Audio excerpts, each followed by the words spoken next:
Welcome to the party. I'm Sam Ekstrom of Locked On Sports Minnesota. Hope you have a sweet tooth because today it's the return of the Halloween candy draft.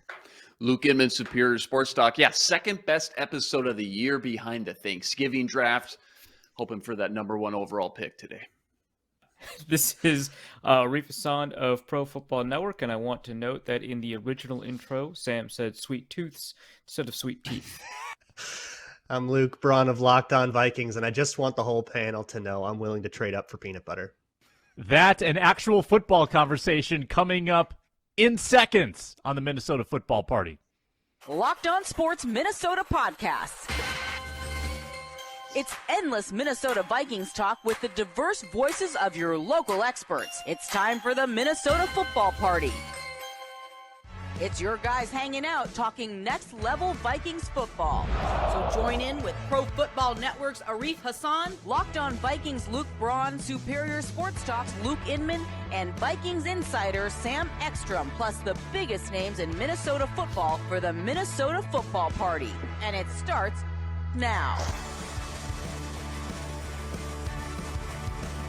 We are back on the Minnesota Football Party. Welcome in. I'm Sam Ekstrom of The Ron Johnson Show and Locked On Sports Minnesota. Glad you're with us. You can find me on Twitter and all of us on Twitter. I'm at Sam Ekstrom. Luke Inman, he's with Superior Sports Talk. He's at Luke_Spinman. Luke Braun, Locked On Vikings, and the Locked On Vikings postcast at Luke Braun NFL. And Arif Hassan, Pro Football Network, at Arif Hassan NFL. Coming up on today's show, trade deadline speculation for the Vikings. Will they acquire someone before the deadline? We will get into a 4-minute drill with an evaluation of Kwesi at the bye. And we look into the Cardinals game. What are the biggest subplots with Vikings-Cardinals Sunday at noon? Quick reminder, check out Locked On Sports Minnesota on Amazon Fire and Roku for a seamless viewing experience. You can watch us on the big screen, Amazon Fire and Roku. Subscribe as well wherever you get your podcasts because we are free and available. Vikings-Cardinals on Sunday. We've had plenty of time to gear up for this one. Vikings 5-1 coming off the bye. Cardinals 3-4. Let's just get it all out there. What are the biggest subplots or talking points in your mind entering this game, Luke Inman?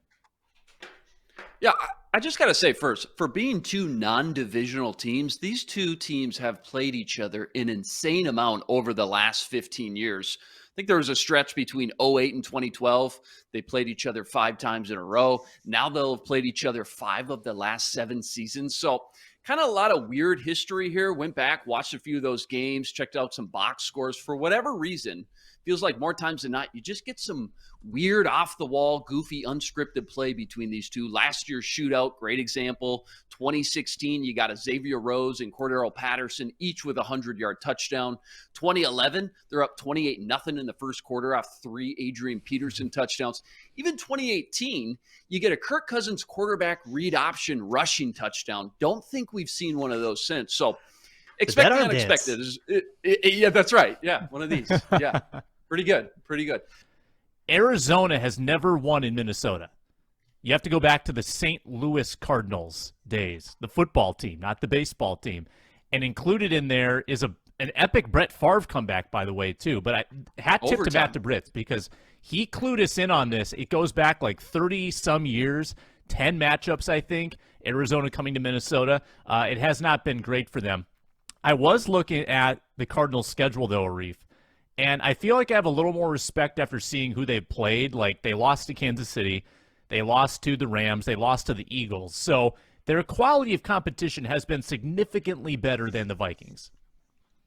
I don't know if I would count the Rams among that group of teams that is demonstrating that they've had, some pretty high quality competition. Obviously, losing to the Chiefs, kind of tells us something. But you take a look at, some of the wins that they've had. They beat the Raiders in overtime. They beat the Panthers. They beat the Saints. It just feels like, well, okay, yeah. I mean, the Vikings, struggled a little bit more against the Saints than the Cardinals did, but for the most part, their quality of wins are not that high. The losses to high-quality teams that they've had, aside from the Eagles game, are not close, right? The Eagles game, they got within 3, and I think that's the closest that we have to something that tells us that they are a pretty quality team. But at the same time, the Vikings are not playing that team, right? Because that team is bringing in DeAndre Hopkins. We'll see kind of what impact he has long term. But also, this Cardinals injury report is like a CVS receipt. They have Max Garcia out, Dennis Gardeck out, Rodney Hudson out, DJ Humphries out, Jalen Thompson out. Those guys are all starters, right? Like, that's huge. They also have one of their backups out as well, or I shouldn't say out, right? Did not practice, did not participate. We don't know if they'll be out for the game, but that's its own questions. And they have a number of limited participants. James Conner, Zach Ertz, Cody Ford, Matt Prater, JJ Watt. The Vikings injury report: one player, Jalen Naylor. Like, full participant. Yeah, full participant. By the way, yeah, game changer. Wow. But yeah, it's the team that played the Eagles within 3 points, the team that played the Chiefs within, I guess, 20 points, if we want to call that. That's not the team that they're playing right now. Yeah, they added DeAndre Hopkins, but they've lost, it seems like 3 offensive linemen. They've lost their best pass rusher in Dennis Gardeck, which is kind of cool to say that's their best pass rusher. And they've lost some important depth as well. So Cardinals already struggling on defense, not having a pass rusher, not having one of their starting safeties. I don't know. I think that, you can kind of respect some of the stuff that the Cardinals have done, but their aggregate performance is really bad, even after you account for competition. And who they might have available to them might not help them kind of meet those standards. Well, the Anya stat, right, which I quoted on Monday. They're the worst Anya team in the NFL. My favorite stat. Luke Braun, subplots. So talking to Alex Clancy of Locked On Cardinals, they are viewing this. I love it. They are viewing this as a litmus test game, which is the proper way to evaluate a game against a Kirk Cousins-led team. This is where the Cardinals find out if they're real or not, because the Vikings are a team that we don't know if they're real or not, which is great. And I think the thing that stuck out to me coming out of that conversation was I don't know how the Cardinals stop Justin Jefferson. Like, I have no idea what their plan can be, because Byron Murphy is their only corner that has really emerged as a quality option. And like Arif kind of went over, they just don't have enough pass rush, and the Vikings offensive line is no longer the unit it was in the last few years where everybody could get pressure on them no matter who they were. So I don't know how, unless they go full on sell out to stop Justin Jefferson and then leave like a hobbled Trayvon Mullen on Adam Thielen. Like, I don't know how you deal with that.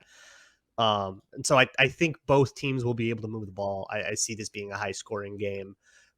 Because the other thing is, and Luke talked about it a little bit, I don't trust the Vikings to keep contained on a mobile quarterback at all. I mean, they couldn't keep contained on Teddy Bridgewater. They've been really bad at contain. And it's not one of those things where it's just sort of a bug in the scheme that, we just give this sort of 6-yard completion up and that's part of it because we're playing too high. It's not like a purposeful concession in order to do something else with the pass rush. They just screw it up a lot. They're just bad at containing mobile quarterbacks. And this is going to be one of those times where they got to get that under control, like right now, because otherwise Kyler Murray can put up 100 yards on them and they'll never be able to get off the field. Yeah, this is not a Cardinals specific concern for me, but I do wonder when the shoe drops for regression. Now, the Vikings could just get better and stave off regression, but I feel like they're due to, and people, don't like when you point these things out because they say win's a win, but it's all just part of the big warning sign that is the 2022 Vikings that, hey, danger might be ahead. Fumble luck has been very good. Injury luck has been very good. Turnover margin has been very good. One possession games, they've been perfect. Pretty soon here, the points are going to start matching the yards allowed. Like, the opponent's scoring percentage is going to go up if they keep bending the way they are. So when is regression going to hit these Vikings? And will it all happen in the Buffalo game? Like, is that when everything comes to roost? Can they keep just time for it. Plucking away? I mean, really, if you just get it out of the way there, that's an expected loss as long as you win the game. Two leading up to it. Right. You're playing with, if you're 7-1 in Buffalo, you're playing with house money. I don't care what happens. Honestly, I might just root for Stephon Diggs to get 4 touchdowns in that game. That'd be fun to watch. Fans will hate me for saying that too. Real quick, I don't want to go too off script, but just for Arif and Luke, who are known for watching way more film than me and Sam, and you also just talked to Alex from Locked On Arizona, I'm curious about Isaiah Simmons. I know he was drafted 8th overall. They tried to figure out, is he going to be in that joker role, nickel back, safety? What is he? He's been a disappointment. I know he had that pick 6 on Thursday night. Just overall, from a Cardinals perspective, if you're a Cardinals fan, how are you viewing him? Is still some optimism left? Like, what should the Vikings expect sitting down and watching as a Viking fan, Isaiah Simmons? I heard, I think it was last year, if they were to do a redraft of the 2020 draft, I'm not even sure he would have went in the first round. Has he been that bad? And is there any hope that you guys have seen when you watch a little Cardinals for Isaiah Simmons? Yeah, I'll go first because I think we should end on the note of someone who has talked to somebody with the Cardinals because I'm really interested in their perspective. But from my view, taking a look at what the Cardinals do and what Isaiah Simmons has done, I think that he's been a pretty big disappointment. It's kind of one of those things where sometimes you draft a player and you hope that they have the ability to play all the positions. They could be in that joker role, and the up end, the high end of that is somebody like a Micah Parsons, right, or somebody like a J.J. Watt back when he was a rookie that was able to play any position on the defensive line from nose tackle to outside linebacker. That's the hope, right? Or even on the Cardinals roster, somebody like Budda Baker. But the reality from what I've seen from Isaiah Simmons is that, his testing was fantastic, but he plays like too much of a stiff player. He plays, without the kind of the agility, kind of like in a Taylor Mays sort of way, if you remember the 5 days he was a Viking. Viking. Yeah, great, fantastic Viking. We love him. But,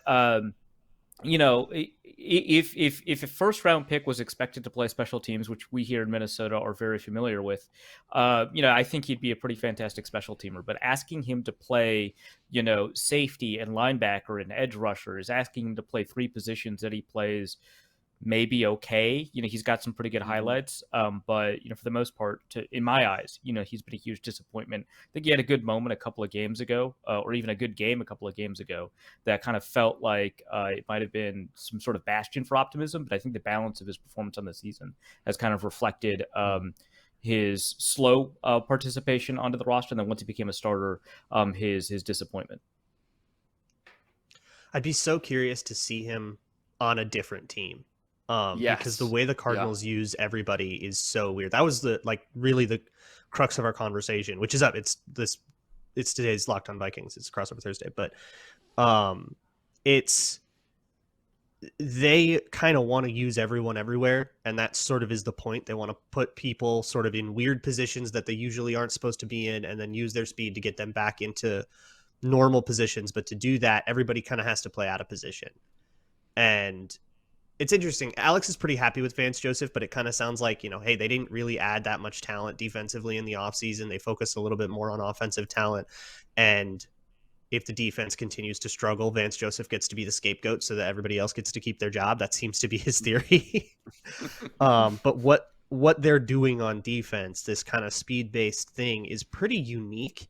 And I think they're asking Isaiah Simmons to do a lot of stuff that just isn't quite perfectly in his skill set in order to set up like cool blitz packages and stuff. And maybe that's worth it. But I feel like to get a true sense for, hey, were we all just wrong about Isaiah Simmons? I feel like you got to put him on a semi-normal team that doesn't have all the internal dysfunction that the Cardinals have. Hey, yeah, and that seems to be the overall vibe for sure around him. Because remember, coming out, top 5 pick, for sure a top 10, but how is he going to be used? His versatility was one of the things that was so intriguing about him, but it seems like Arizona almost just never really let him get settled into and get good at one position first before spreading his wings a little bit and letting him play all over. Yeah, it seems like it. So, speaking of like rangy defenders in the middle of the field, is this the game where Brian Asamoah starts stealing reps from Jordan Hicks and or Chandon Sullivan? Because I feel like all the signs are there.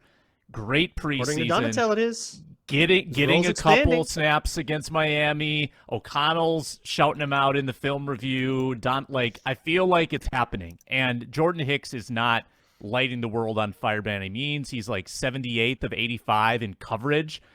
And what better solution than to put out like the fastest linebacker on your defense in Brian Asamoah? Is this the time?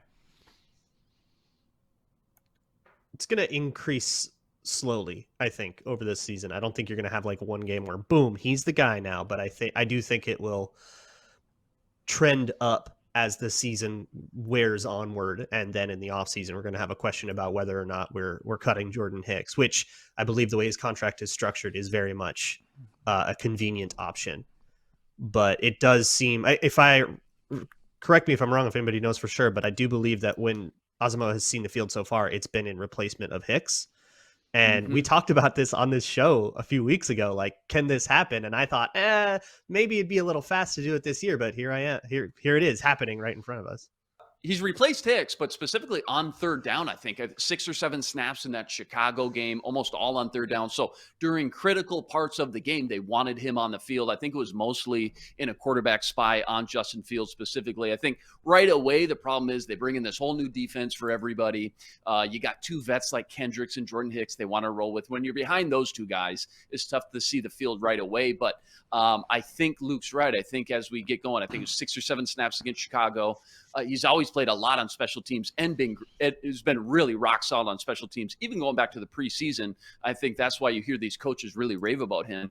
I think you're going to slowly start to see those snaps just go up and up. Specifically, I think replacing Hicks on those third down little sub packages, whatever Ed Donatel kind of draws up for that weekly game plan. And like Luke said, or both Lukes actually, I mean, it's just been such a small range of snaps that we've been able to see from Asamoah. I think that what we saw in the preseason, a lot of that was pretty impressive. A lot of that I think was really worrisome, and sometimes those occurred in the same play.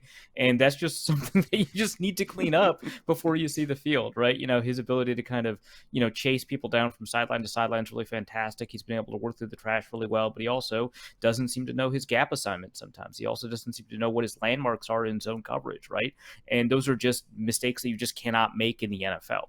And so, you know, he had a couple of snaps here that I think he had 6, 2 weeks ago, which is, you know, something that Inman referenced. And I can see this kind of as a gradual getting onto the field sort of thing, seasoning him, getting prepared for kind of what it's like, the speed of the game, how quickly you have to adapt to understanding what's happening on the field and stuff like that. But the kinds of things that concern me about Asamoah based off of what we saw within the preseason and training camp, the kinds of things that feel like it might take a full season to resolve. And, you know, it's kind of one of those things where in the second year, you know, you get a bunch of interviews where he's like, yeah, the game slowed down for me. And you're like, I don't know if this is real. And then you see in the preseason that actually he does understand all the calls and stuff like that. And so that I think is kind of the key there. Booth, I think if Booth would have been healthy right out the gate, I would have assumed he would have at least been in a little rotation. Now that apparently he is 100% healthy. No, I think now there's some sort of rotation. I'm just curious what the rotation looks like, because I think Chandon Sullivan's probably the most replaceable right now, but you know they want Booth on the outside as that boundary guy first and foremost. So that likely obviously comes but to the expense of Cam Dantzler. So I don't know what it all looks like, but I think Sunday you start to see 10, 15, maybe 20 snaps for Booth, and then you go from there. Yeah, for all the stuff Rick just said about Asamoah, that applies to Booth to a much greater extent. I don't think he should see the field from scrimmage this year if the Vikings can help it. Like, unless an injury necessitates just redshirt, it's okay. We've got Ron Johnson coming up in moments. We'll have our gambling update for our betting segment. That's shortly after, and trade deadline conversation as well, with the deadline looming. But first, BetOnline.net is your number one source for football betting and basketball betting with the NBA season underway. Find all the latest player developments, team matchups, news, podcasts, and in-depth analysis on every game. Cardinals are getting some backing right now. That line has dropped from 5 to 3.5. Make sure you watch it all week long, BetOnline.net, so you know where to sneak in with your wager. They've got up-to-the-minute scores and lines for every sport out there. Fastest and easiest way to check is betonline.net. Head to the website or on your mobile device, betonline.net, where the game starts. What's this I'm hearing? An audible? We've got an audible. Omaha, Blue 42.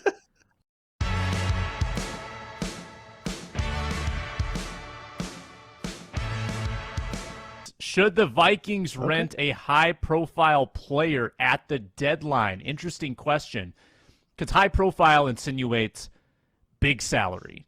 Vikings can't absorb big salary. Are there high-profile players on rookie deals that might be attainable in a realistic world? Anyone want to take a stab at that? I think quarterback is maybe CJ Henderson trade. Oh my gosh, yeah, that's a good one. I don't have anything on that level. I was just going to say Greedy Williams, if the Browns are willing to give him up. He was a second rounder a few years ago. He's still on his rookie deal. If you can get any of these guys for a 6th, 7th round pick, sure. I mean, I'm for it. Maybe just another body, some more depth at corner. But again, it all goes back to the cap. So you're right, Sam. I mean, slim pickings when you're looking for just rookie guys. But yeah, that C.J. Henderson one, that's a good example of something like that. Chase Claypool? That be high profile? Yeah. I don't know if that's kind of on the border of high profile. I mean, I feel like he's only been impressive, his rookie year, but it sounds like he could potentially be in the outs. I know that a couple of people have identified him as a potential trade asset for the Pittsburgh Steelers. They have a number of receivers on the roster right now, including George Pickens, and they like Deontay Johnson. So they'd be able to make that trade. I like Claypool, but it's just like the problem with the Vikings is not that the receivers are playing poorly, right? Like that's kind of the last area where I would spend valuable assets to try and bolster the team. So Right. I think Claypool in theory would be good for a lot of teams. I think for the Vikings specifically would not be a great fit. Counterpoint, 4 wide receivers go boom. Get Brandon Cooks. He would cost you the veteran minimum on the salary cap this year. All of his money kicks in the next 2 years. Acquire Brandon Cooks. Yeah, the one, and I'm not opposed to wide receiver if the price is right. It's not, like Arif said, my favorite position to go get because I don't want to stifle KJ Osborne. Like, I don't want to take anything away from him. Now, if you're going to change fundamentally what you're doing on offense and you're going to spread the field 4 wide, great. But I don't feel the need to reduce or, like, fill in any of those top 3 spots. The name that I keep looking at realistically is Kawan Williams, who gives you cornerback help for now in the slot. Shannon Sullivan's not playing amazingly. Kawan Williams 8th in yards per cover snap, and you get him for next year as well at a cap hit under $3 million. So you solve for depth this year, you have a nickel for next year, and Denver is in fire sale mode, maybe even coach firing mode. That's the one name that's popped up that I appreciate. I'd be into that. I know Yeah, PFF yeah. did a proposal for that for like a 5th round pick. Seems good to me. Sure. Yeah, I know that you mentioned Denver. I know that before the season started, people were talking about the impressive offensive line depth that they have. They've unfortunately had to dig into it. I mean, they've had because I remember it was like, hey, maybe if Quinn Miners earns the start, you could trade Graham Glasgow. Maybe we'll be able to kind of see what kind of interior pass blocking capability exists on the Broncos, but they've had to have 155 snaps for Miners, and I think that. Or Graham Glasgow. And I think that if you feel kind of comfortable with, first of all, trading for an offensive lineman and playing them, which is a very rare circumstance, just given how important chemistry is, I think at least call the Broncos and say, hey, I know Graham Glasgow's had to play for you. He has not been awful. He could not be awful over here in Minnesota, and we could just, put Ed Ingram on the bench. Glasgow does not have a long-term contract. Make sure that Ingram has the ability to, develop at his own speed instead of on the NFL field, so he can kind of rebuild some good habits, and then move Graham Glasgow to center when Garrett Bradbury's contract is up. I've got a 4-minute drill, which means we run the animation. Start the clock. It's time to execute the 4-minute drill. We each get 1 minute to argue our point for a total of 4 minutes, and this is the prompt. Now that we have a 6-game sample size, how are you grading Kwesi's work in free agency in terms of who he acquired and added to this roster? Let's start with Luke Braun for today's 4-minute drill. 1 minute on the clock. Luke, you have 60 seconds. Za'Darius Smith and Harrison Phillips have both been pretty gosh darn excellent. Getting Chandon Sullivan and then not even getting another rosterable slot corner is probably a mistake. I don't remember any other free agency signings, so I'm going to go off of those 3 decisions. That's 2 for 3, and I think the 2 good ones pretty outweigh the 3rd bad one pretty hard. So B+. I yield my time. Incredible.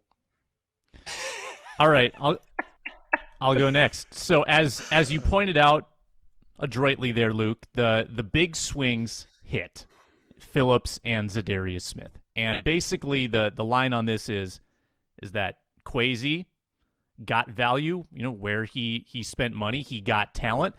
Where he didn't spend money, he kind of missed. The lower level guys, like, he didn't get anything out of Albert Wilson, for instance, or Julian Taylor, or, the offensive line acquisitions have been non-factors, which is, and there's good reason why, because the offensive line's been good. But Chris Reed, Jesse Davis, Austin Schlottman have done nothing. Johnny Munt, Shannon Sullivan, Jordan Hicks were intermediate acquisitions. They've been only okay. And then the two big names, Phillips and Smith, have been good. So you got what you paid for in this free agency. And then don't forget about Jonathan Bullard, who maybe is the only one to outperform sort of the expectation. So I would put it at a solid B, where you added talent where you chose to spend. It's not like you found any real diamonds in the rough, but I thought it was an adequate free agency period looking back. I forgot so many players. That was impressive. Luke. Yeah, you kind of touched on a lot of it. The biggest decisions Kwesi made, I think, were the decisions with the current roster. Remember, is he going to tear the whole thing down? Is he going to roll with what we got? Extending Kirk, reworking Thielen and Hunter's contract, declining Bradbury's fifth-year option. But free agency specifically, I think swapping Michael Pierce off with Harrison Phillips has been huge. Hicks for Barr, kind of a wash. Made more sense switching to a 3-4 with Hicks, I guess. But za'darius Smith kind of puts this thing over the edge. I think he's exactly what you expected him to be, that threat as a pass rush specialist, leads the team with 5.5 sacks, 9 quarterback hits. The health and the age were like the two big things when you brought him in, and it's still early on this 3-year deals, but so far I think it's been worth the money when you think about where this defense would be without him and what that would look like. So all in all, when it comes to free agency, remember, he did let a lot of those guys walk. Mac Alexander, Barr, Sheldon Richardson, Xavier Woods, whom I forget, Nick Vigil, Rashad Hill. The only one I would have maybe tried to keep around was Tyler Conklin. But again, with the cap, probably not realistic. All in all, I'd go with about a B. Solid B. Yeah, I don't think there's a lot to disagree with here. I think that one thing that we should point out is that he basically paid $500,000 for a conditional 7th-round draft pick when he signed Jesse Davis and then traded him to the Pittsburgh Steelers. So I think you get a little bit of a boost there. I thought the Chris Reed signing was pretty good in terms of the depth. The Vikings don't have wonderful depth. So I think some of these, the middle class of signings actually is, I think, a little bit better than we're advertising. You remember he had to re-sign Patrick Peterson for a 1-year, $4 million deal. I think that Peterson's numbers overstate his case. He is not an amazing cornerback or anything like that, but at $4 million, I think you're getting more than your value out of him right now. Could have gone after somebody else with Shannon Sullivan or Sean Mannion or Albert Wilson. You can always make, these $1 to $2 million deals, and you hope that there's going to be a little bit more of a hit somewhere there. The only one, like you mentioned, was Jonathan Bullard, but I think that za'darius Smith was a huge hit. Again, his cap hit this year is $3.3 million. Harrison Phillips, I think, is an enormous hit. His cap hit this year is $3.8 million. I am a little bit disappointed in Jordan Hicks. I think he's not doing as well. So I'm going to go, like with everyone else said, a B. All right. Right in that B range. We've got Ron Johnson coming up in seconds. Make sure you check out NFL Key Predictions every Friday on Locked On NFL. Locked On's local experts give you the inside scoop on the 5 biggest games of the NFL weekend, including Sunday and Monday Night Football, plus betting advice from the field's leading experts at BetOnline.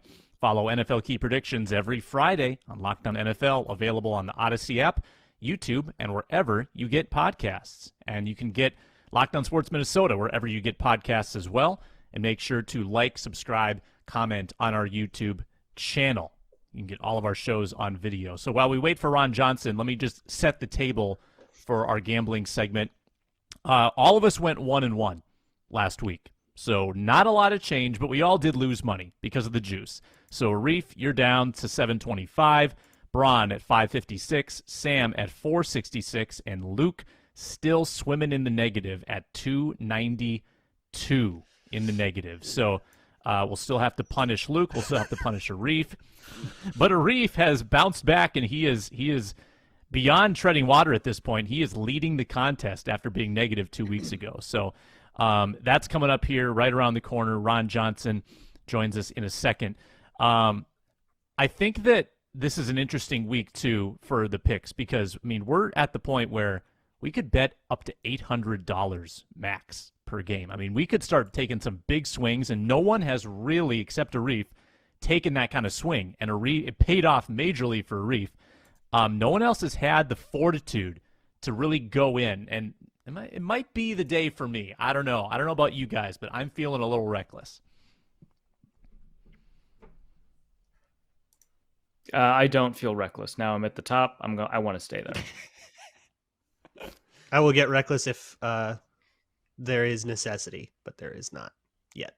I got to lose. Well, like 4 I mean, more bets Arif first, so laid I will out in a the couple weeks. blueprint. Arif laid out the blueprint. Doesn't matter how much you lose by. I mean, if you lose, you lose. Doesn't matter how much, right? So it's fake money. So yeah, you're right, Sam. I think today might be the day we go a little bit bigger today. I can feel what you're feeling. I get it. Okay. We can jump into the picks right now while we await the arrival of Ron. Luke, you start if you want to start making your picks. Luke, you start, then Arif, then Braun, then myself. And a reminder to everyone, first-time listeners, we pick one spread and one over-under each week. Started with 1,000 mythical dollars. Inman, you can start us off, and we can start jotting them down. Yeah, I'm going to start with my over-under first, actually. I'm going to go with the Niners-Rams in the Dome, over 43 at -110. McCaffrey's now in that offense. Van Jefferson's coming back. 43 just seems a little low to me. I'm going to go with $450 on that over-under, -110, over 43 points. Whoa. Luke's letting a running back dictate his lines. Interesting. Here we go. He's not a running back, is he? Wide receiver 3. The bigger story, though, no Jaguars. Yeah, well, I was Yeah. going to say he's probably saving the Jaguars for his spread pick later. Unless any of you guys got the guts to take them, go for it. It works out great. Trust me. No, trust me. Trust me. Who's next, Sam? You're great. You're next. You're next, Arif. Cool. The Jaguars are on my list, but they are not at the top of my list, so I will leave that for someone else. Who knows if I was going to take the Jaguars or bet against them. But I was going to say Ravens +2 versus the Buccaneers -110. News came out, apparently, and these are all gossip rags, so maybe we should not pay any attention to them, that Gisele Bündchen gave Tom Brady an ultimatum. That has to be weighing on his mind. Also, he's playing poorly. Also, everybody in that game seems to be injured. And so I think that in that scenario, you've got either the best coach, is going to help you win the game, or the best player on the field is going to help you win the game. Either way, the Ravens have both of that in Harbaugh and Lamar Jackson. So I'm going to take Ravens +2, -110. I am going to bet $100. Conservative. All I feel right, like Arif Ron. has bet the Ravens as much as Luke has bet the Jags. That It doesn't feels sound like right. that. Yeah. Correct. It feels like it. Correct. Well, I'm taking the Jags from you. They are Hey. playing against the Denver Broncos, and the Denver Broncos are in fire sale mode. I am betting against a tanking team on the road led by Nathaniel Hackett, and the spread is only 2 points. So I'm taking Jags -2 at -118, and I'm going to bet $118 on it. That's a London game. London games are sneaky. Russell Wilson was doing high legs on the plane. He's feeling good. He's got the blood's flowing. Muscles This are factored loose. into my decision. The high legs thought that think was should be in worth a couple favor of points the against Jaguars. spread. In I favor thought of the Jaguars, for yes. sure that was fake. The Jaguars and then you've got know how to about do London. 4 or 5 different players confirming that, yes, Russell Wilson was doing this on the plane. Yes. Yeah, we love him. He's a competitor. We love our teammates. Yeah, exactly. Mr. Unlimited. I'm going to go with the plucky, super fun to watch Seattle Seahawks because I want to be on the train when the Giants regression hits. So I'm going to go Seattle -3, -110 for $187. And I get to pick 2, which means over-under 187. All right, I'm going to support my fellow Sam Ehlinger, and Taylor Heineke, Sam Ehlinger. That's just a fun backup quarterback matchup. I think they're going to score. I think the Colts are going to be rejuvenated over 39.5 Commanders Colts. and I'm going to put $146 on it. Braun, you're next. Okay, Sam, are you feeling all right? Just everything okay in your life? All right, dude? Yeah. You all right, man? Anything you need I'm to on talk tilt, about? man. Get off your I'm chest. on tilt. How you doing, man? You doing all right? You don't have a therapist number I could borrow? You're in the nest. So- Go ahead, man. You're in the nest. What do you got to tell us? PJ Walker's balling out. Falcons He balled offense is out better once. than you think. Yeah. And he's going to ball out twice, Last week. over 41. Right. He's in the process of balling Over out. 40. Yes. Okay. Okay. Over 41 in the Panthers-Falcons game, minus 113. I'll put $100 on it. Nice. I was going to make fun of that, but that was actually the next over-under I was going to pick. So he did kind of snipe me. So congrats on sniping me Good, I because I sniped do both not of you. believe in the Falcons. I'm going to take over on Patriots-Jets, over 40.5 points, minus 110.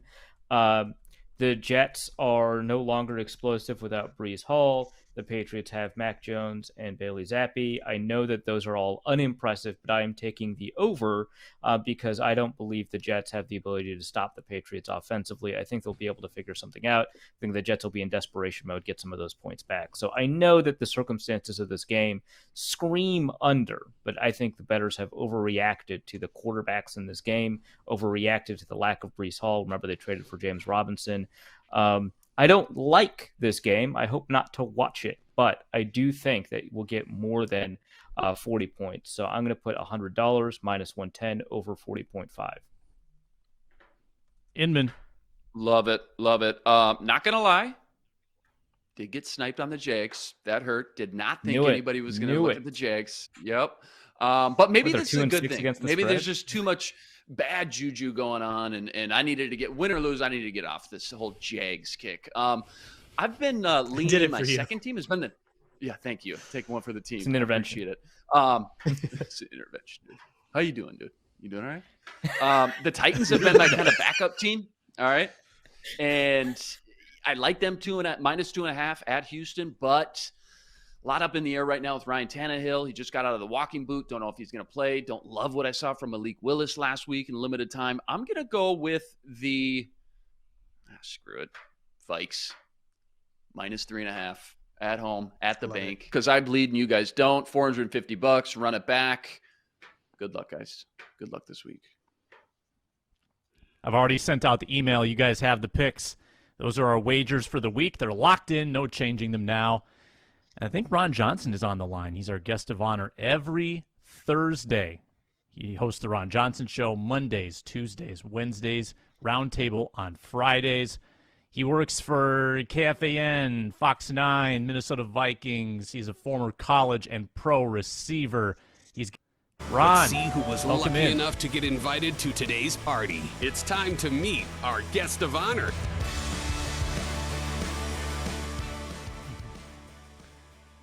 I gave you the full introduction there, Ron. Welcome into the show. Good to have you as always. You have obviously been on the Kirk train all year. You have not, however, been on the Kyler Murray train. We've done a lot of shows where you've voiced vociferously Kirk Cousins is better than Kyler Murray. How firmly do you still stand by that, and especially in light of the way the season has started for these two teams?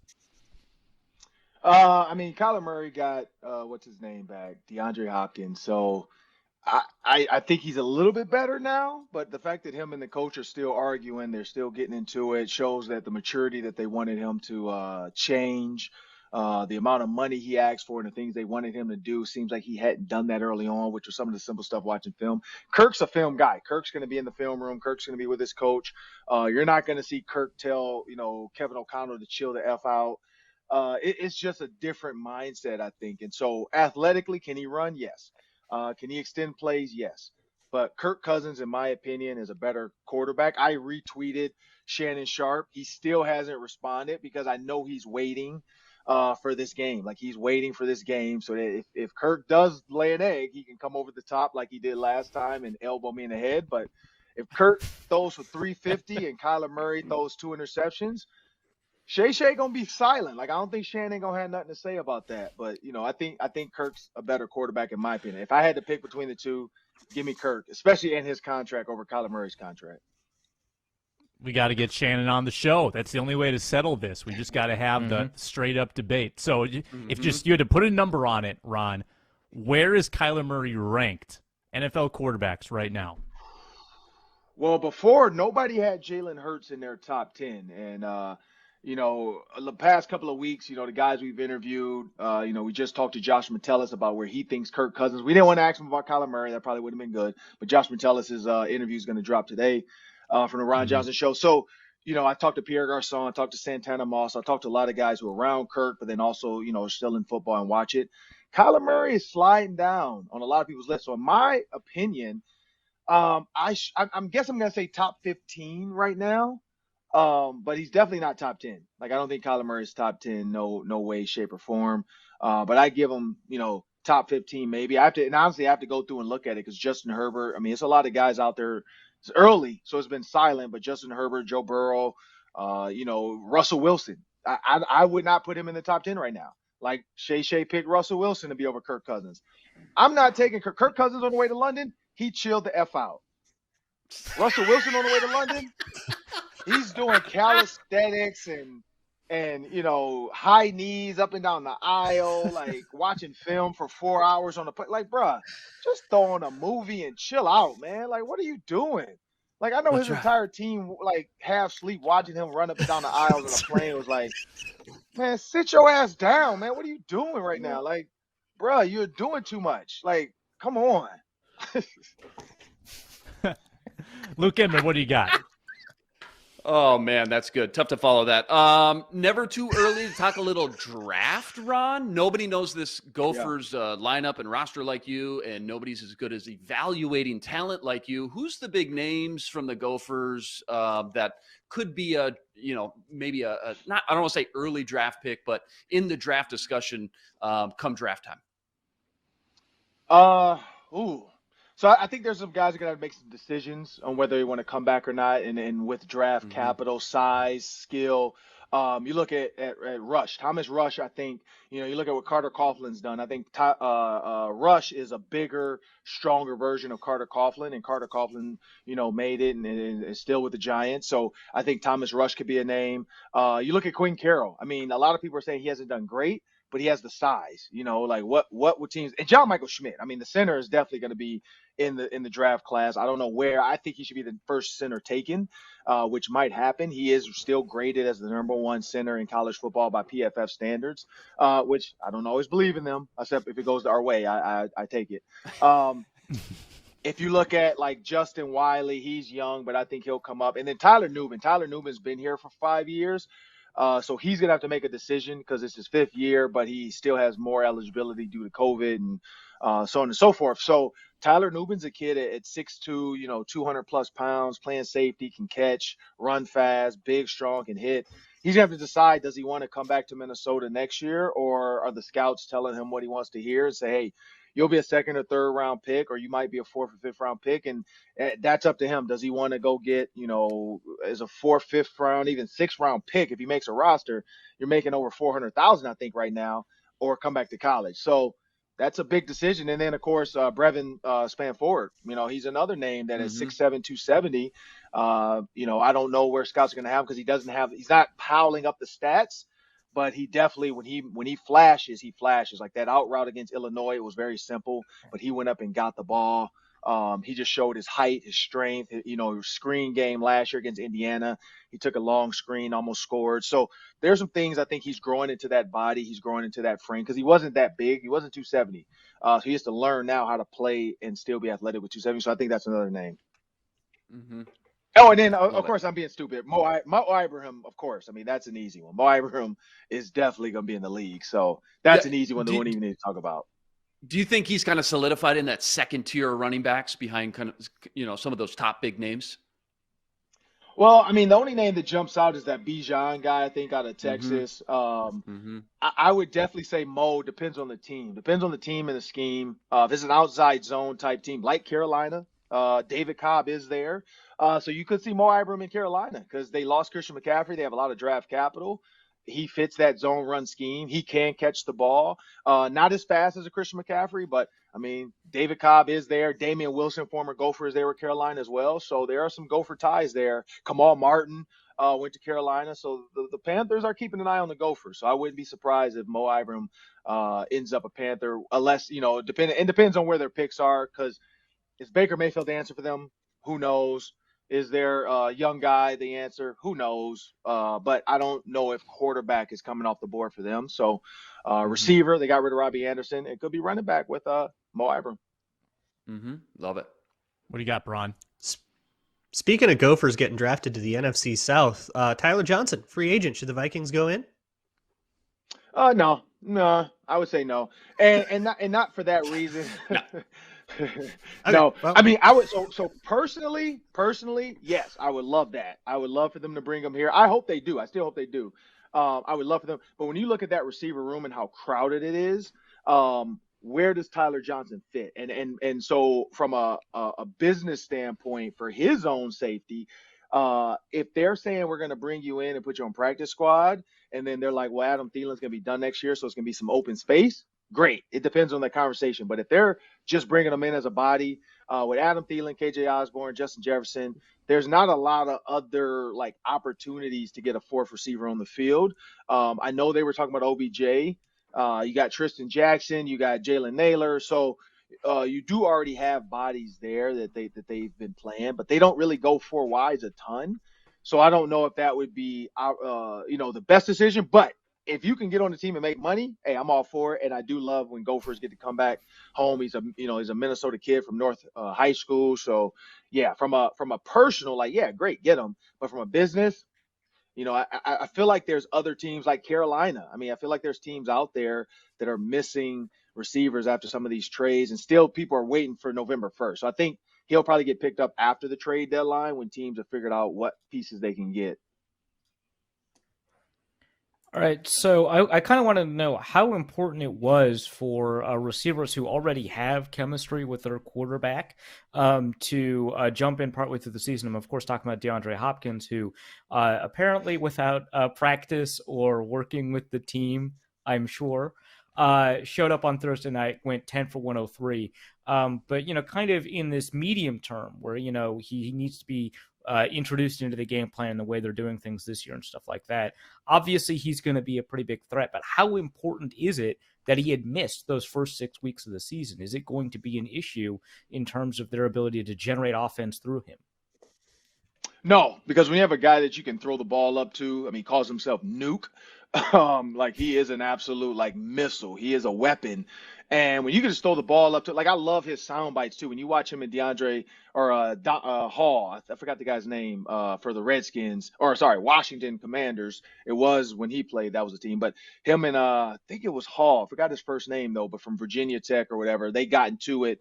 And he said, I don't start fights, I finish them. Next route, he absolutely destroys his knee on a comeback. And so that's what Nuke will get you. DeAndre Hopkins is a different type of animal, man. He's a monster on the field, and he wasn't there at practice, but him and Kyler Murray definitely practiced.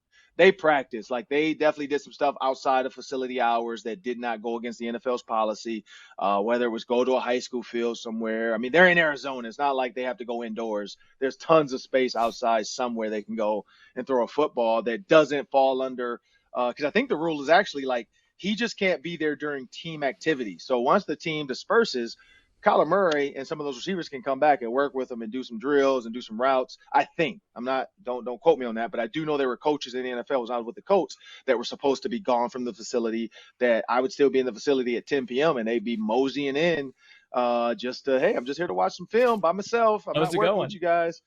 And so, yeah, I know there's rules around that. So he'll find that gray area, and he definitely was not doing anything with Kyler Murray. He was working with Kyler Murray. But I mean, you saw 10 catches early, I think over 100 yards. He's a monster. So it's going to be a tough assignment, but I hope that the thought is you have Harrison Smith, you have Cam Bynum, you got to shade over the top because you don't want to end up in one-on-one jump balls with Nuke. You got to be able to just, blanket him and force Kyler to have to come off his first read, which he's not good at. When he comes off that first read, that's when he gets antsy and he starts doing all this stuff. If you can get him off that first read, I think you'll have him. Ron, your contributions are always great. I have a really important final question, though. So we're about to draft our favorite Halloween candies and form like a candy roster. If you were picking first, what would be your first-round candy pick for Halloween candy? Oh, man, it's got to be Skittles, like some type of Skittles. Not the originals, though. I like the ones where it has like the sour and then tropical. I don't mind sour Skittles, but they mess up the inside of your mouth if you eat too many of them. So it's got to be some type of Skittle for me. I'm a yeah, Luke. But when you have to kiss somebody, like it's not fun after that. Well, that's not a problem. So one day you'll learn, Luke. Yeah. I didn't want to say that. Somebody had to say it, Ron. Somebody had to say it. When you're older, Luke. When you're older. Okay. Oh man. Yeah, 16-year-olds should be kissing people anyway, so we're good there. Oh, good stuff, Ron. At 3 Ron But yeah, Johnson no. on So Twitter. and Twix. Sorry, and before I get off Twix is my other one. Mm-hmm. Yeah. Twix is good. Those are two. I'm going to have to consider those for my first-round picks. Thanks, Ron, as usual. Mondays, Tuesdays, Wednesdays.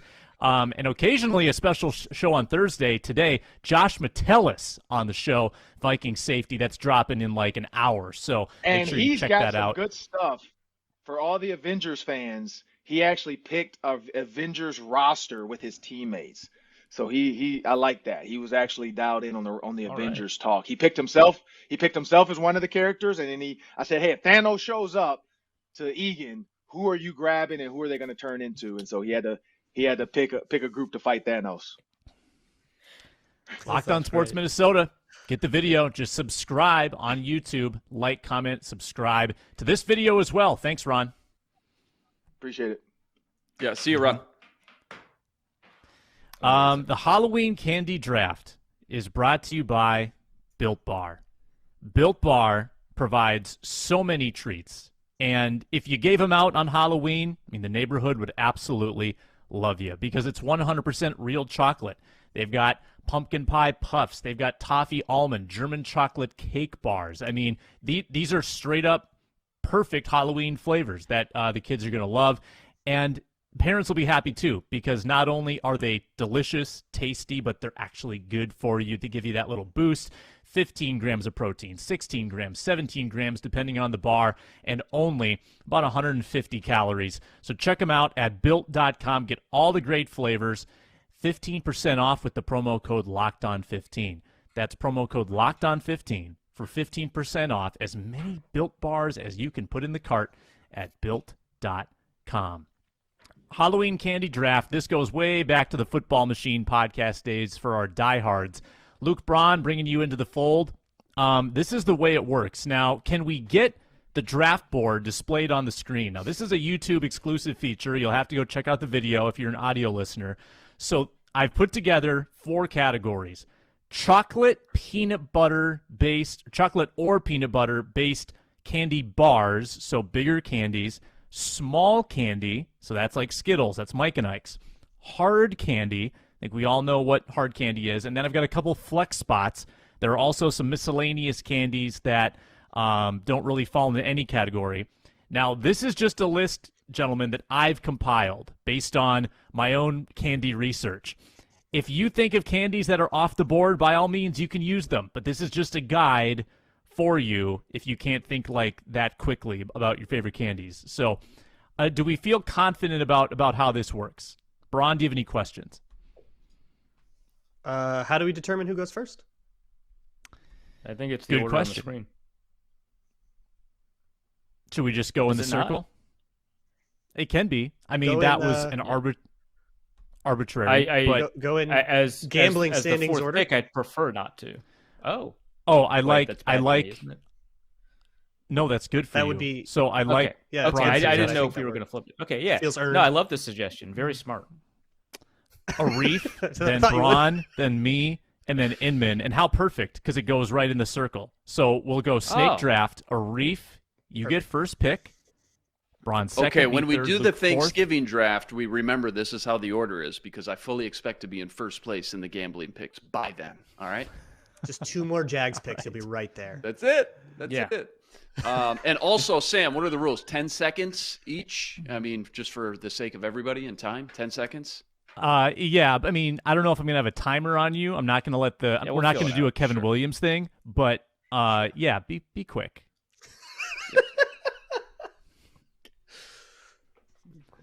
Arif, All right, so kick off the draft.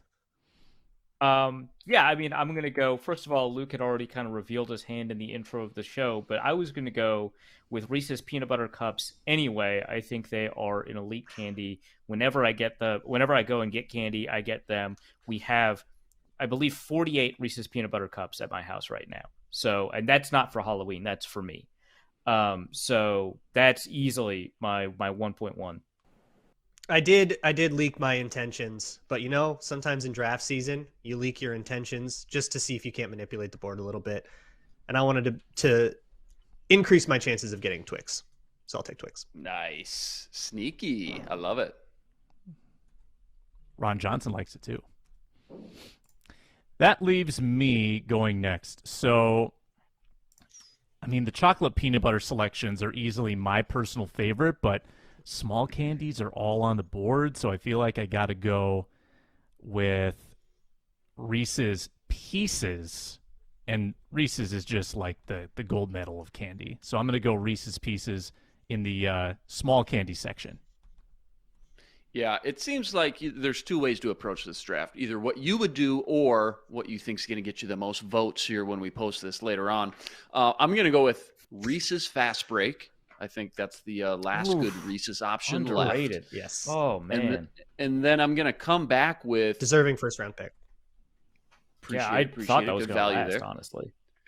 And then I'm going to come back with, it seems like the people love peanut butter. I'm going to go with peanut butter M&Ms back to back. I'm going to get my chocolate / peanut butter out of the way and go back to back. All right, so it comes back to me. Peanut butter M&Ms. Why am I struggling here? So that was a mistake on my part. The M&Ms are all small candy. I had it in the wrong category. But you get them move in that big around. bags. So like when you go to a house and you get the M&Ms, you're as happy as if you had gotten like the giant candy bar. I thought that was the thinking, and I understood it. Thank you for justifying my mistake there. Now the spreadsheet's giving me all kinds of trouble. Oh. All right, so it's my pick, number 6 overall. I'm going to look in the chocolate peanut butter section. Say it a couple more times. I think that 100 grand is an underrated candy, Good and pick, I'm going to good go pick. with it. 100 grand, 6th overall. Luke Braun. All right, I'm going to stay in the chocolate category. I'll go with a time-honored classic. Grab a Snickers. It's a good core there. Twix and Snickers. Okay. Twix and Something to Snicks. build around. Yeah. Yeah. No, that was smart. I was going to take Snickers with my pick. So, let's see. That puts me on my back foot a little bit. I think that in order to fill out that chocolate, because it seems like we're pretty aggressively targeting the chocolate / peanut butter candy category, I am going to round that out with probably the best available. I think is probably Crunch at this point in terms of the classic bars there. So I'm going to grab just a giant honkin' Crunch bar, be the favorite of the neighborhood. And then I've got the flex here, and now we're kind of I'm not forced into it because I can just I should say I've got the snake. Now I'm not forced into taking chocolate. I could put myself into a small candy thing, and now that we've moved M&Ms into small candy, I feel like I have to do it. Now these are not my favorite M&Ms. I prefer the milk chocolate M&Ms, but I do know that generally it seems like peanut M&Ms are more popular.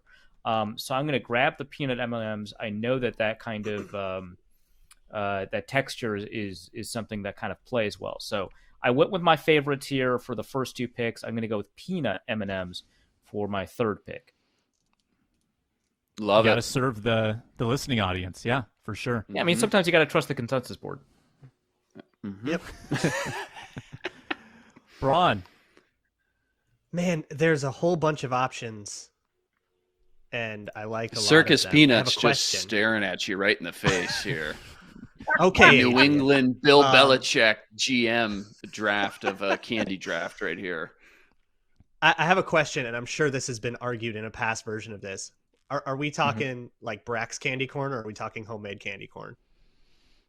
We are talking Store-bought. candy corn. This has been argued. All right. Absolutely. I figured it had been argued. Guess who started the argument? Go figure. Had to ask. Yeah, I'll fair take enough. a good Sour Patch Kids. I need a little versatility. I've got 2 chocolates here. Go totally on the other side and grab Sour Patch Kids. Nice. All right, that is 10 overall. So that sends it back to me. Or do you get 2 picks here, Braun? No, it's me. Nope. No, back to yeah. Yeah, no, All I right, totally get so it. Yeah, what do you I've doing? still got to fill Yeah, go ahead. a chocolate peanut butter. I've still got to fill a small candy. I mean, Kit Kats are really classic, but Milky Way. Now, this is a pick more for me. Milky Way is a personal favorite. I hope that the crowd likes it too. I'm going Milky Way with the 11th overall. Boy, I gotta say, having that last pick, that I just saw a lot of good candy go off the board from my last pick. That's tough. I'm gonna go with yeah, no kidding. Big drop off in talent here. Second tier. I'm gonna go with Ron's go-to Skittles. Get some little variety up on the board. I got 2 peanut butter options already in my lineup. Let's go completely polar opposite. Let's get some Skittles, and then coming back with my next pick. Let's double down. Let's go Starburst. Skittles and Starburst back to back. That one feels like a polarizing one. I was thinking about Starburst. I know that a lot of people love them, but I just see all kinds of reactions to Starburst on social media, something that we have access to because we have done this so often. What's wrong? It's like with this is gonna be down player, you know? You got to take the pink high with the yellow. volatility. Yeah. And Gotta take the I'm pinks. hoping that'll cater to a certain part of the voters, but the rest of my lineup, the people who don't like Starburst, will still like the rest of my core lineup. That'll get a couple votes too. We'll see. Yeah, it's election season. Build Yeah, a this will platform, I get it. easily be the most controversial segment of podcasting that we do all year. Like, we rip Kirk Cousins on this show and people get fired up. This will easily create more engagement. It's people my are pick. screaming at their screen right now. Yeah. Yeah, I'm going to take jelly beans off the board. I think jelly beans have, it's kind of it's a little less Sure, polarizing go for than it. candy corn. 100%. I think a lot of I'm people are behind this. okay with it. Yeah, I'm just trying to build a solid roster here. I'm not. Yeah, I'm going high floor. This is very high floor. Your hope is that because you picked a high floor player, you basically got Hunter Renfrow in the 5th round. That's what you're hoping for right now. But man, I would have taken some swings here. Yeah. That might not be Marcus Colston in the 7th round right there. I don't know. We'll find out. By the way, we're doing Exactly. blind voting on social media. We're not going to put a Reef's name behind it so his bots can vote for him. We're There we doing go. blind voting on Finally. Twitter. Yeah. There we go. As if I had raised a bot army, as if I couldn't tell them to pick a number.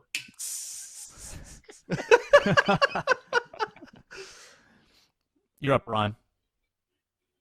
Oh, it's back to me. Yeah. Oh my God, you guys let me get Rolo. I'm taking Rolo. Ah, dang. We did. Mhm. Okay. Shoot.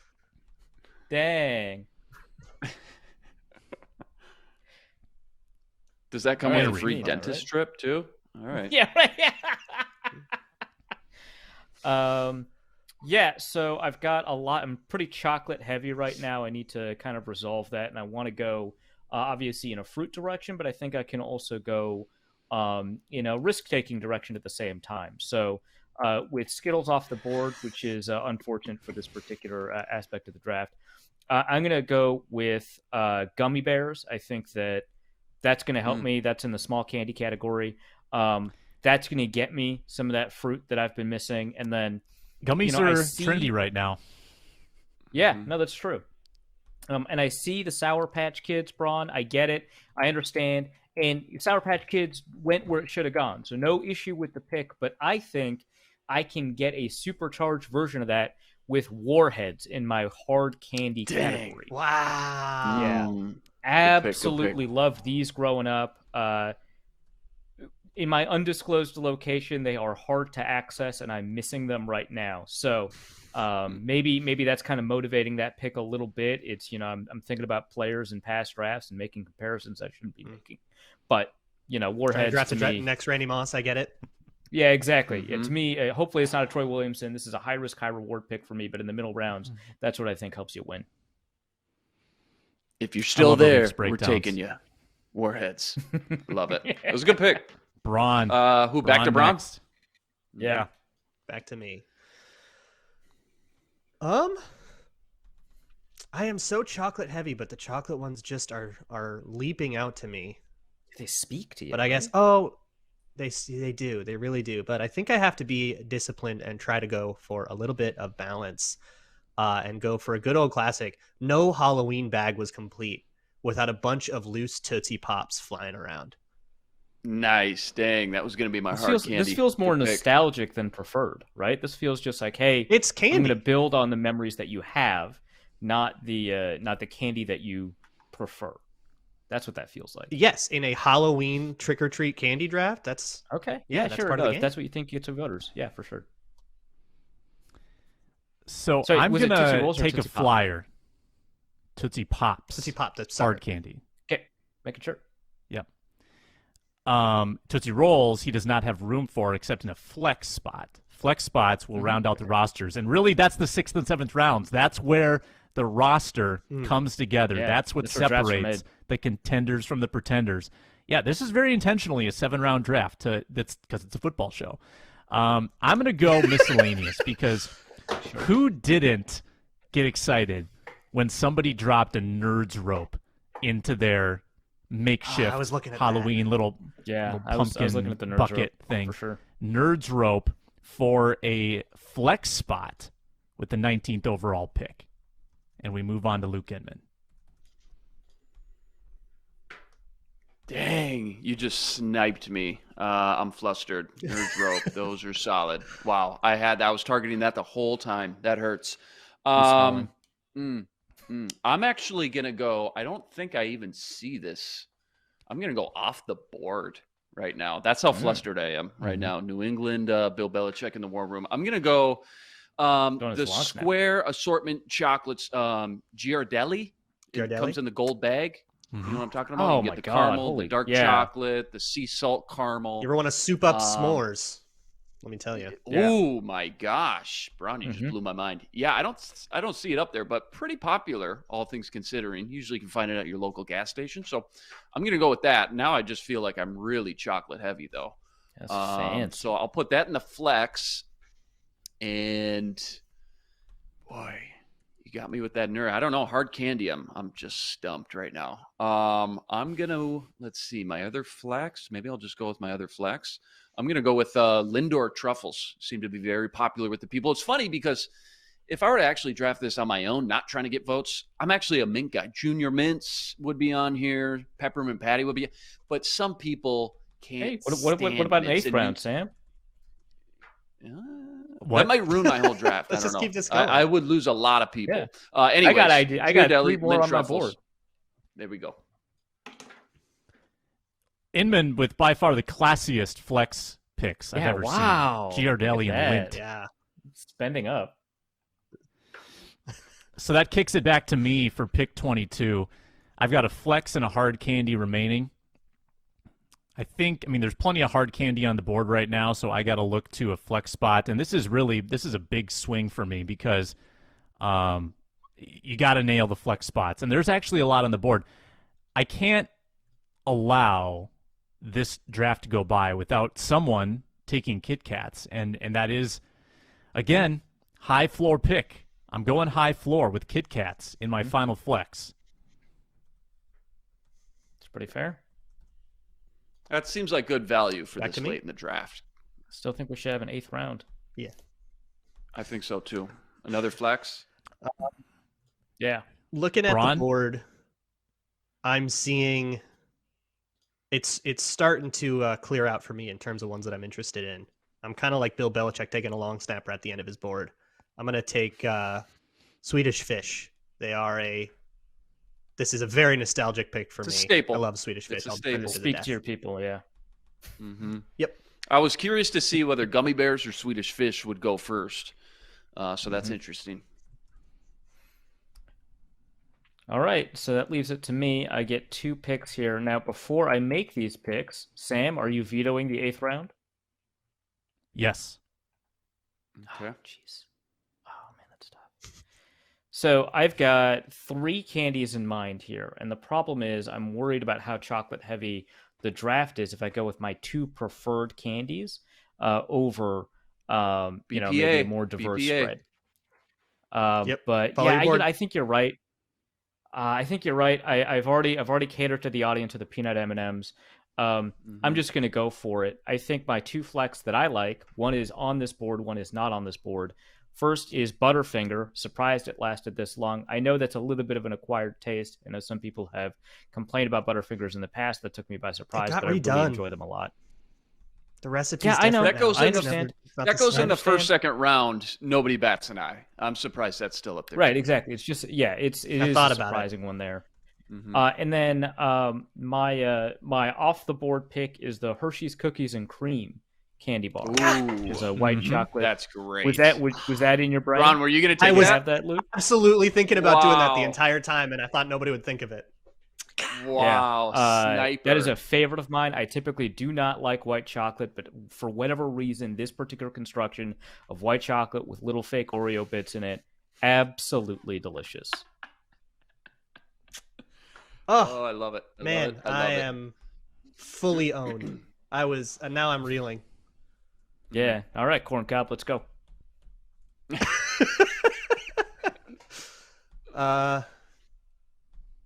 Let's see, now I need to think about it. I could go with something like lemon drops, but I'm under the age of 80, so probably not. Nerds is always a good. Legally? I should probably go fruity if I'm not going to go. Since I'm so chocolate heavy, I might as well go for balance since I can, which gives me a whole bunch of options. Nerds, Runts, Mike and Ike, those are probably what I'm looking at here. I'm going to go with Nerds. Good pick. Safe. Yeah, Nerds was one of the 2 fruit options I had to fill out this chocolate heavy roster. I understand. Yeah, I got to finish up with a hard candy. Don't love hard candy, so I'll try to appeal to the masses. I don't even know what the masses enjoy for hard candy. So when I was a lad, everyone got into Dum Dums because of the great variety of flavors, and they were just like, Speaking of people who were kinda- 80 when I was a lad. A wee little lad. Yeah. going to the schoolhouse. A little rascal, scallywag, a hoodlum. That was me, always in trouble in school. Dum Dums, 27th 3 overall. miles uphill Inman. both ways, no shoes, in the snow. I made my own shoes. What'd you go with? You went with Dum Dums, huh? Dum Dums. All right. Yeah. All right. Would you call me? All right. So, weighted specifically, strategically, hard candy last. Didn't really love any of these. Nothing sticking out. I feel like either Blow Pops or Jolly Ranchers got to be the final 2 here options. I'm gonna go with Blow Pops. My Kyle Hinton of my draft. Blow Pops. Last pick. Mr. Irrelevant. Blow Pops. All right. So here's what happens next. So obviously, if you watched or listened, you know who picked what, but we will put a poll on social media for those that maybe didn't, and we will have them vote. The voting will go from now until the next episode on Halloween, which is Monday, October 31st, and we will have the Halloween Candy Draft Champion. Good luck, gentlemen. Don't need it, but thank you. So that was a long show, but it was necessary. I'm glad we brought that back. Big thanks to Ron Johnson for joining. Big thanks to Matt DeBritz for directing, putting up with us. And make sure to like, comment, subscribe on this YouTube video and find us wherever you get your podcasts because we are free and available. Vikings Cardinals Sunday, postcast after the game with myself and Luke Braun, and then we'll recap everything again on Monday on The Party. For Luke, Arif, I'm Sam Ekstrom. Thanks for watching, and thanks for checking out Locked On Sports Minnesota.